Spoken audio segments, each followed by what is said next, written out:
Hello? Hey, Dan, it's Peter from 311. Hey, thanks for calling. No problem, no problem. Excellent. So I know you're really busy. I know you're right now in the midst of a summer tour, and usually when you guys do interviews, it's usually to promote a tour or an album. But in this case, you're promoting the tour. You have the box set from the 25th anniversary, and then to boot, the 25th anniversary itself of the band. But I wanted to kind of get an idea of what you guys might be doing differently than other bands that kind of release 2 or 3 albums and kind of fizzle out. Who knows? I mean, there's so many things that I remember a handful of bands in Omaha when we were growing up just, had seemingly as much potential as we did, but, life gets in the way of those, you have to put in so much time and groundwork and to make the foundation correct so you can even, get on the road after recording that album or those 2 albums, and then, you're in a whole new game that you've got to learn, and there's no rule book, really. So it's hard to make it this long and to have stretched it out. We're still excited about being creative, and that's one thing that keeps us going too. Is like we're writing like crazy. Nick's like, we're gonna be writing lyrics next week. I'm like, bring it on, let's go. And I got a lot to say, and I love where we're taking this thing. As long as we have, it's still super interesting to me, and that's probably one of the biggest surprises. Well, that's great. One of my questions I was going to ask you was, were you going to be contributing in terms of writing some of the lyrics as you were on Universal Pulse and Stereotype? Yeah, I've already written on three new songs out of, I think, maybe 5 or 6 that we have right now. And Nick's already buying for more, so it's great. We have a lot of fun writing together. I think more than really coming up with independent stuff, I'm just helping him steer his ideas, the way that he wants them to go, and then I've got an opinion about everything, and I can be kind of loud about it. So I think that's what got me in the room. But when it comes down to it, I know who I'm writing lyrics for, and I know where he's kind of at, and I can stretch that and I can add to it. But it's, until I write something all on my own, I'm kind of more writing for him, and it's really fun. I think it makes it easier. And I love collaborating, so it's been a dream come true. That's the most new exciting thing for me in the band, besides realizing that we've been doing it for as long as we have been. Well, definitely what you should be proud of mostly, the fact that your 11th album, Stereotype, that came out over a year ago, and literally it's been on repeat on my iPhone for over a year now. Truly an excellent album. I would say, it's cliche to say classic 311, but really it almost in many respects broke a lot of new ground for the band, but at the same time remained true to who you were. But really there was a huge, I would say energizing of like the Reddit, 311 Reddit page and the bulletin board. Your real hardcore fans seem to love the album. Yeah, that's, you realize at a certain point in your career, or we've realized at this point in our career, or even a couple of years ago when we were making the album, that we can kind of do whatever we want. We're going to write songs that can be played on the radio just because that's kind of what we do, but we, bands can get lost in that. We don't need to get lost in that anymore. We can write songs for the fans and have it be more eclectic than some of the previous albums have been, as of late, and it's just fun to keep stretching the ideas, and the fact that the core audience is excited about where we're driving this ship is great, and we feel like we're in a great place. I think our audience is telling us to keep doing what we're doing, and we'll do exactly that. Excellent. So, speaking of the box set, it's called Archive. It contains over 80 songs, and the big thing is 8 of those songs are unreleased, or previous unreleased, I guess, in most respects. The Transistor B-sides, which are the holy grail of the 311 unreleased material. I gotta tell you, it's my favorite 311 album, although it's like picking a favorite child, but if I had to pick one. But those songs that were not previously released from Transistor, I mean, really, were you guys not sure about you should have released them in this box set? Because they were held pretty closely to the vest for almost 20 years. Right. I mean, people had access to them one way or the other through the internet. We actually had to pull some things down to just kind of to make the reveal that much more exciting. Sure. For people who didn't dig and find it. But it would have been it was almost like a triple album at that point with like eight more songs on a 21 song album that Transistor was. It's like we were speaking of having a lot to say and wanting to stretch those limits. Coming off of the Blue album, which was it had a lot of rock elements and the reggae and everything, but Transistor was we added some more chapters to the story, and it's just fun. It's fun to be that band. It's fun to be able to kind of pick and choose from whatever tree we want to eat from as far as influences go, and the audience is with it, and there was something in the air in '96 through '97 when we were writing and recording that album that was just perfect. It's kind of like a defiance, like a creative defiance to what we had so much success with in the album right before, and that set us up on a path where we create our own future, and we got ourselves to pat on the back and kick in the butt for successes and failures. So it's great. I like what we're doing, and I like the way, like I said 5 times now, that the audience is like backing us and supporting us. Which I think, if anything, it really kind of gave you more clout for fans, because you could have taken that the self-entitled album, your breakout album, really the one that gave you that #1 for Down, and could have made the second Blue album after that. But you guys took a turn, and you really like to say, what, we're not going to create the same thing over again. You really kind of went the other direction and made Transistor, which I could still consider like the bravest album any kind of mainstream band could have made at that time, given that you had the success with the Blue album. And getting back to the B-sides in general, can you give the fans kind of an idea of how you decide which tracks get left off of an album? Because some fans love Sun Come Through, Bomb the Town. These aren't incomplete or lacking songs in any way. But they end up becoming fan favorites. So how do you account for how you guys whittle it down to 12 tracks or 14 tracks?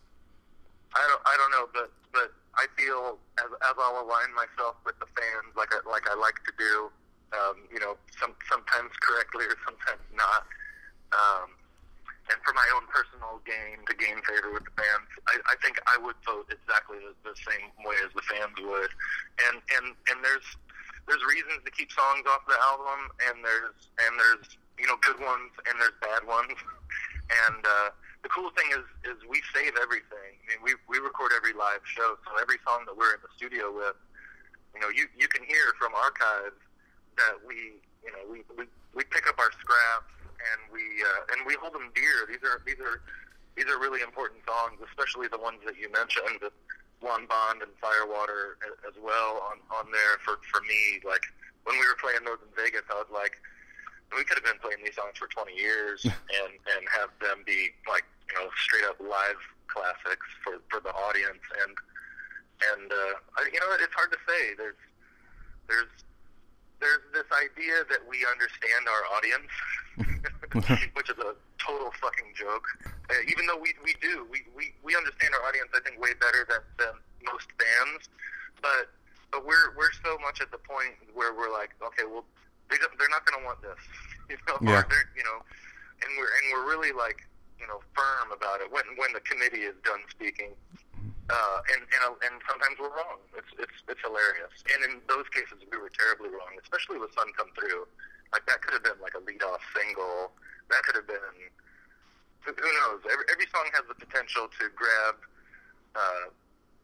our audience for sure, and then to reach beyond that. So it's hard to say what will do that, and if you stop worrying about that and you just write those songs and release as much as you can to the audience that is hungry and thirsty for all these ideas, then you won't go wrong, and one way or the other, those songs will find the light of day, as we proved in the Archive collection. Sure. Well, like I said, being a long-time fan, listening to the tracks on Archive, it's funny because a lot of these I'm like, oh, I've heard this already. I've heard this unreleased or pre-production track from Sound System or for Transistor, and actually all of them I was proven wrong. A lot of them are alternate takes. There's a lot of alternate versions where there's different verses, a lot of different chord changes that weren't on the ones that have previously leaked. So it was a real treat for me even as a long-time fan, thinking I've heard of a lot of these. I haven't heard good versions of a lot of these in terms of the quality of the recording. There's There's Next, that was a Blue Album B-side that was, I mean, it sounds phenomenal. You guys did a great job remastering them. So, you know, are any more of these going to be played on the summer tour? I know that you said you played Firewater and Juan Bond, that's right, yeah, and those sound great live. Yeah. Any other plans for the rest of the tour? I hope so. I mean, we haven't really talked about it. We're kind of trying to remember the songs that we've written and trying to practice those under the radar, and then trying to add more songs to the list and including those. So there's a lot going on, and it's hard to please everybody. It's hard to please anybody, much less everybody. So yeah, we're trying to add everything. Hopefully, we can add a couple of those songs. I mean, we played Gap last night. That's been a loose B-side staple for since it was written, just because it's such a fun song. Yes. But we should be playing those songs because there's great ideas in there, and we should be fearless. I mean, there's nothing to be afraid of. We've got lots of great songs that we don't play. And all we got to do is just play them once, and we can play them live. That's cool. Well, yeah, I mean, so I've asking for Borders for the last 311 days that I've been going through. It was 2008, 2010, and 2012. Asking for Borders, and it must be because certain songs are harder to play live, I'm imagining. Sure, of course. And you know, it's not the physical difficulty; it's the mental difficulty of remembering it. Everything we wrote and recorded we can play. It's just remembering it among the 30 other, 50 other, 100, 200 other songs that we're trying to remember at a certain time. Yeah, it's no small feat, definitely. I don't think anyone pretends to think, what's the big deal? Why can't you play that song from 23 years ago? And it's only played it one time before at some club when you first wrote it.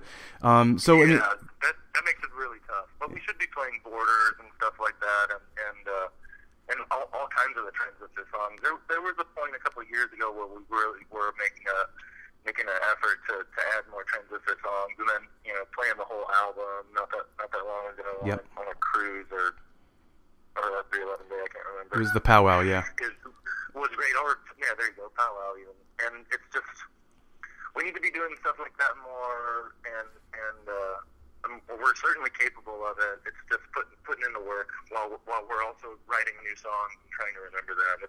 It's fun to be juggling as much as we're doing, and it makes me feel like we're maximizing the time that we have, which is of course limited. This isn't going to last forever. Sure.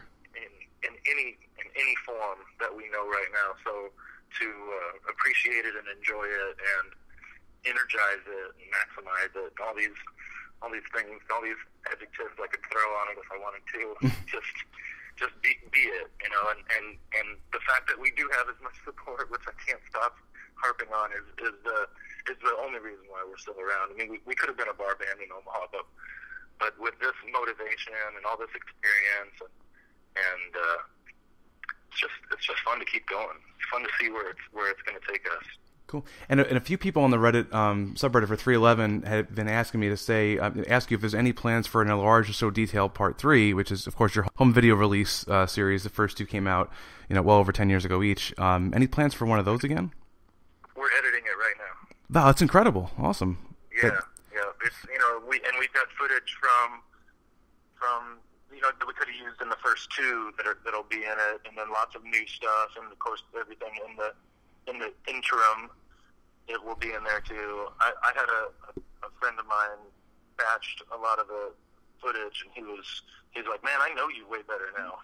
After looking at all that stuff, so it'll be it'll be like a personal kind of reveal for us, and it always is. Sure. When we release a video, and it's been way too long.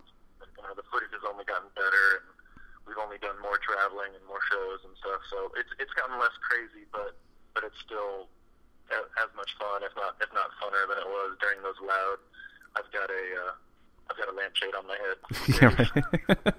That's great. That's great news. Also, so we know that you're a gamer. What games have you brought with you on tour this summer to play? I'm playing Diablo 3. I'm looking for something new. I don't want to buy a subscription to anything else new, so I'll keep playing Diablo 3. Cool. And any plans for upcoming 311 days for like next year, 2016? this Yeah, point. So. I'd love to give it away, but I know I'm not supposed to just yet. Understood. And I would think, I mean, before the end of the summer tour, I would imagine we'd be telling people where it's going to be. Sure. But I don't know for sure. I mean, I'd love to manage the band, but I don't think I'd be that good at it.